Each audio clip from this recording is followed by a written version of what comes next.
마태복음 2장 1절에서 12절까지 말씀, 제가 한 구절, 여러분이 한 구절 교독하겠습니다. 헤로드 한 때에 예수께서 유대 베들레헴에서 나심에 동방으로부터 박사들이 예루살렘에 이르러 말하되 어디 계시냐? 우리가 동방에서 그의 별을 보고 그에게 경배하러 가노라니. 헤로드 왕과 온 예루살렘이 듣고 소동한지라.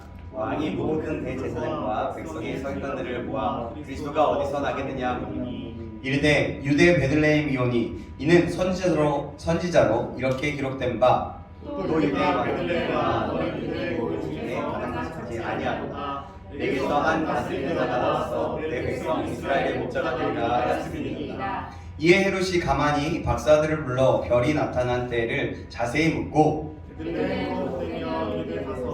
아기에 대하여 자세히 물어보고 그는 내게 구하여 나도 그가 경배하리라. 박사들이 왕의 말을 듣고 갈새 동방에서 보던 그 별이 문득 앞서 인도하여 가다가 아기 있는 곳 위에 머물러 서 있는지라.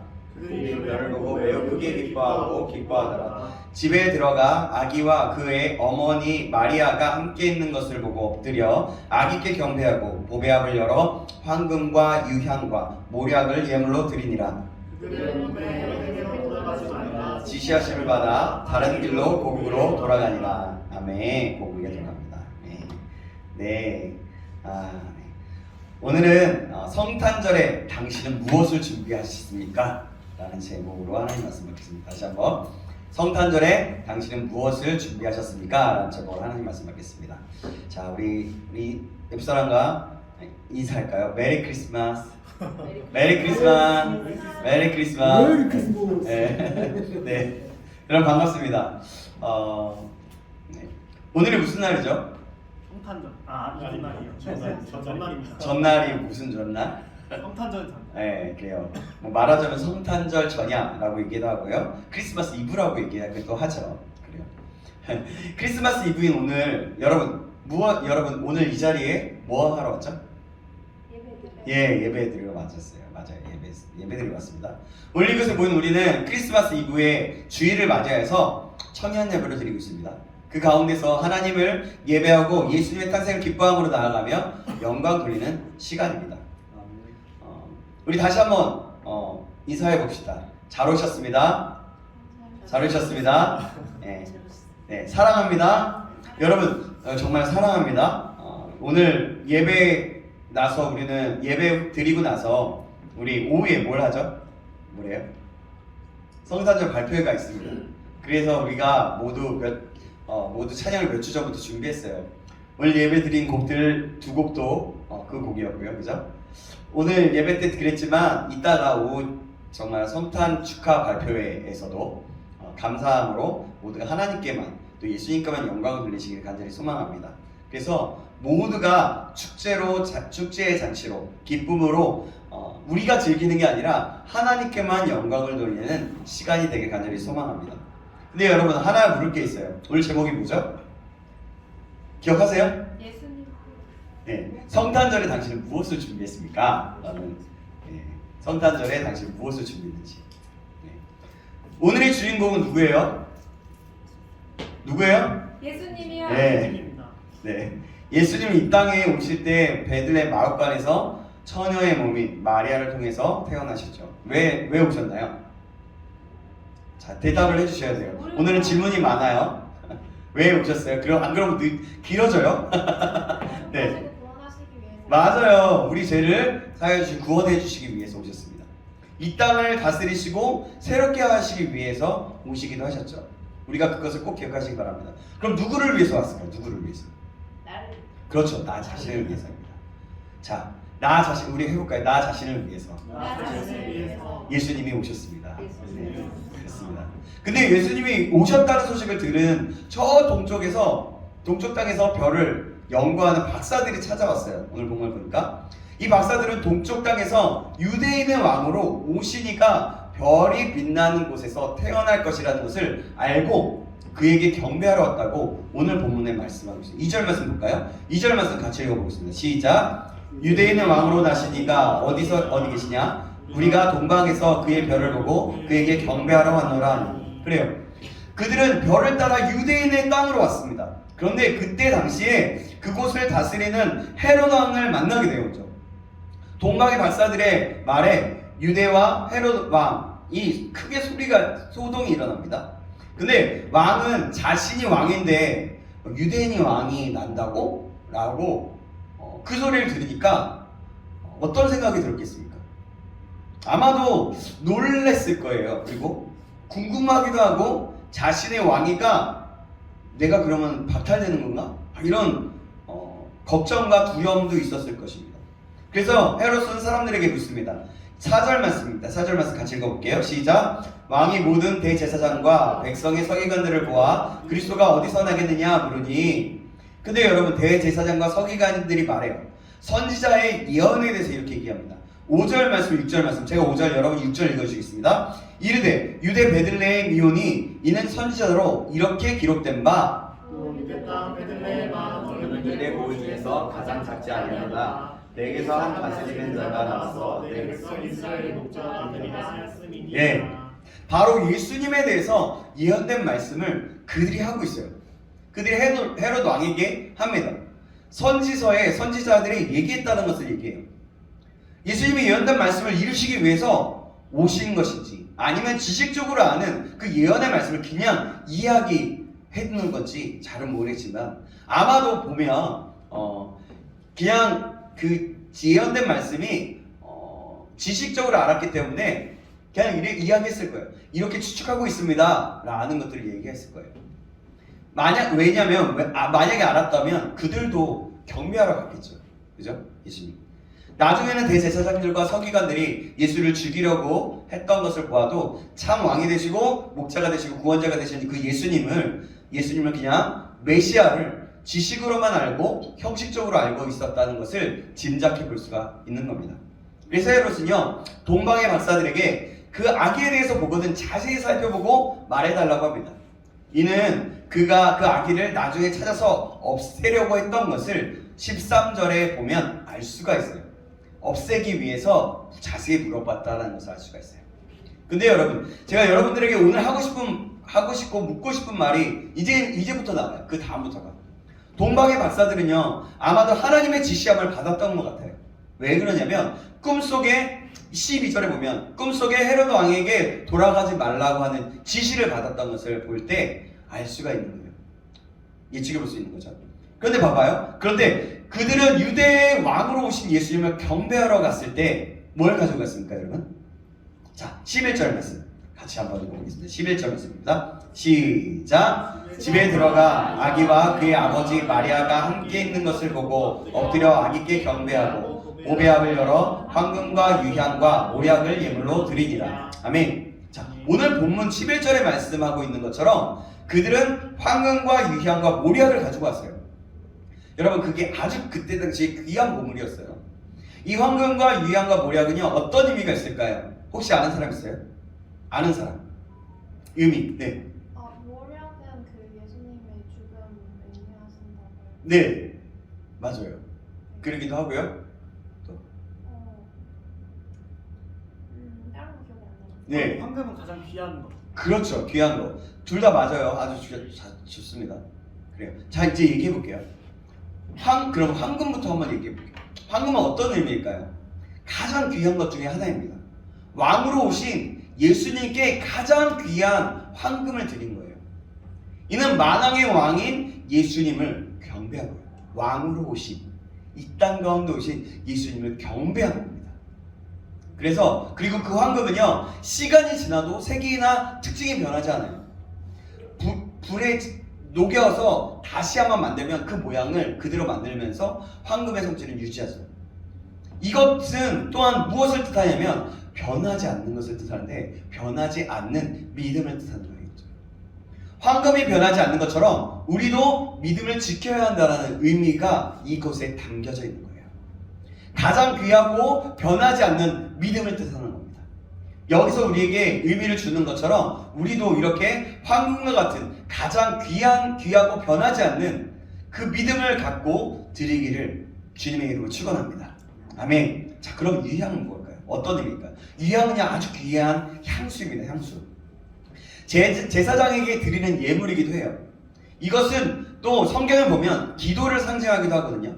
그러니까 이게 뭐냐면 예수님을 대제사장으로서 경배한다는 의미인 거예요.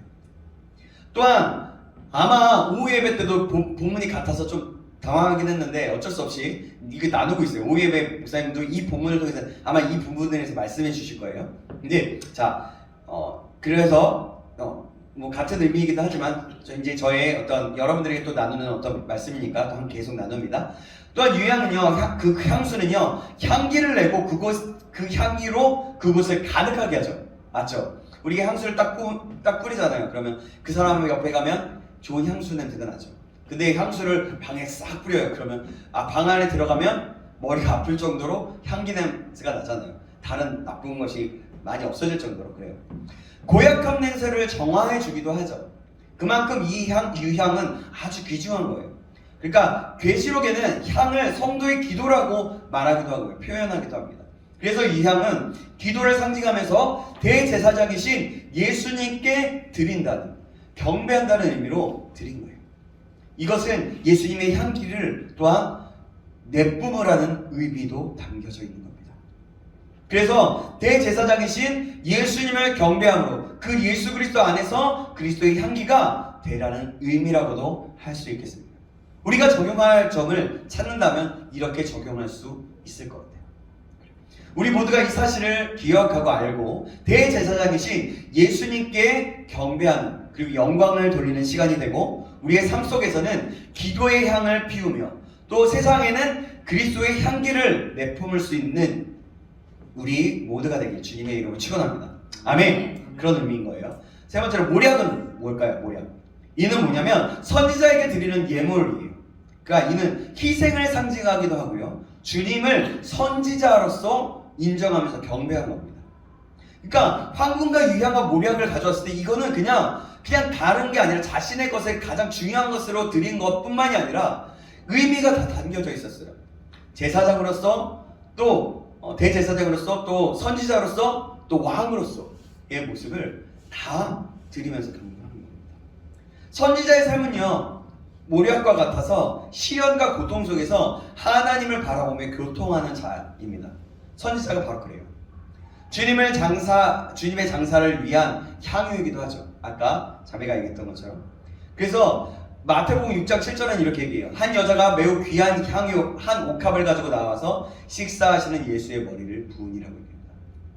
또 여기서 그래서 가장 귀한 것으로 주님의 장사를 그래서 썩지 않을 수 있게 하는 그런 것들을 주님 앞에 드린 거죠. 또 여기서 향유는요, 어떤 거냐면 방부제 역할을 하죠. 썩지 않는다고 했죠. 방부제 역할을 하는 거예요. 시체를 썩지 않게 하는 약이고, 여기서 우리에게 주시는 메시지는요, 선지자 대신 예수님을 경배하고 세상에 나아가서는 더럽고 썩어져가는 이 세상에서 방부제 역할을 하라는 거예요. 썩어져가는 이 세상에 방부제 역할로서 썩지 않을 수 있도록 하라는 거죠. 사랑하는 여러분, 황금과 유약, 모략 이 세 가지는 아주 귀중한 겁니다.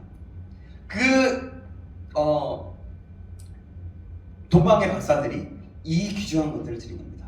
오늘 이 자리에 모인 우리도 우리를 이 땅에서 구원하시기 위해서 오신 성탄절에 좋은 것을 준비하시길 바랍니다.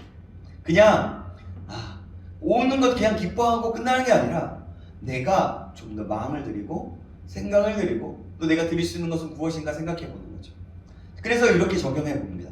자, 우리는 오늘 오후 예배에는 오후에 발표를 하면서 찬양하며 나아가는 시간을 보낼 건데, 정말 아까 방금 얘기했다지만 우리끼리 놀고 즐겁고 행복한 시간으로 끝나는 것이 아니라 이 모든 것을 우리의 구원하시기 위해서 오신 예수님을 위한 것이라는 것을 잊지 않고 우리가 또 이곳에 모인 우리가 준비하고 모든 것이 또 그런 마음으로 임하기를 다시 한번 주님의 이름으로 간절히 소망합니다. 아멘. 이곳에 모인 우리는요, 하나님께만 영광이고 예수를 위해서 드리는 선물이 되길 간절히 소망합니다. 자, 우리에게 그런 마음이 있어야 해요. 자, 우리는 또 그래서 무엇을 준비할 수 있을까요? 가장 귀한 한 영혼을 준비할 수 있어야 되는 거예요. 한 영혼은요, 여러분, 한 영혼은 뭘까요? 한 영혼은 온 천하보다 귀하다고 말씀하셨습니다. 그죠? 사랑하는 여러분, 온천하가 얼마가 될까요? 얼마나 될까요? 돈으로 환산하면 돈으로 환산할 수 있을까요? 없죠. 온천하는 이 지구를 헤아릴 수, 그러니까 온천하 이 지구는 헤아릴 수 없는 값이에요. 그렇죠? 이 지구는 누구를 위해서 만들어졌어요? 바로 나입니다. 여러분들입니다. 우리 한 사람 한 사람. 그래서 나는 천하보다 귀한 사람인 거예요. 여러분 한 사람 한 사람은 이 세상에 지구보다도 귀한 사람이라는 거예요. 이 지구를, 이 온 천하를 하나님께서 우리 한 사람 한 사람을 위해서 만드셨기 때문에 여러분 그것을 믿으시길 주님의 이름으로 축원합니다. 아멘. 그래서 하나님께서는 우리가 한 사람이 예수를 믿기 시작할 때 하나님께서는 기뻐하면서 춤을 추며 노래하신다라는 말씀이 있어요. 노래도 있잖아요. 하나님 기뻐 노래하시리 잃어버린 영혼 돌아올 때 하나님 기뻐 춤추시리 잃어버린 영혼 돌아올 때 바로 그렇잖아요. 그죠? 우리가 이것을 기억하면서 우리 하나님께 이 땅에 오신 예수님께 한 영혼을 기도로 준비하고 드릴 수 있게 되기를 소망합니다. 아멘. 아멘. 우선은 마음으로 시작하는 겁니다. 그리고 실제적으로 우리가 기도하고 다른 사람을 생각해보고 전도해보는 거예요. 예수님께 그런 가장 귀한 것을 준비하고 드리면 얼마나 하나님께서 기뻐하실까요? 그죠? 그래요. 다시 한번 묻습니다. 여러분 이번 성탄절에 무엇을 준비하셨습니까? 무엇을 준비하셨어요? 오늘 성탄절에는 왕이 되시고 대제사장이 되시며 선지자이신 예수 그리스도를 더욱더 높이는 우리가 되길 소망합니다. 아멘. 아멘. 더 나아가 삶으로는 변하지 않는 귀한 믿음을 또 그리고 기도의 향과 예수 그리스도의 향기를 내뿜으며 또 썩어져가는 세상에서 방부제 역할을 할 수 있는 우리가 되길 주님의 이름으로 축원합니다. 아멘. 기도하겠습니다. 하나님, 우리가 동방박사가 드린 예물을 통하여 그것이 어떤 의미이고 우리의 삶 속에서는 어떻게 적용해야 될지를 살펴보았습니다. 우리가 살펴본 것처럼 이 성탄절에 왕으로 오신 예수님을 경배하며 대제사장이 되신 예수님과 선지자이신 예수님만을 온전히 높이며 경배하는 자 될 수 있도록 인도하여 주시옵소서. 그리하여 더 나아가 삶 속에서는 황금과 같이 귀하고 변하지 않는 믿음과 유향과 같은 기도와 기도의 향기로 또 세상에서는 그리스도의 향기를 내뿜으며 살아가게 하시고 모략과 같이 선지자로서 하나님과 교제하며 썩어져가는 이 세상에서 방부제와 같은 삶을 살아내는 자 될 수 있도록 인도하여 주옵소서. 살아계신 예수 그리스도의 이름으로 기도합나이다. 아멘.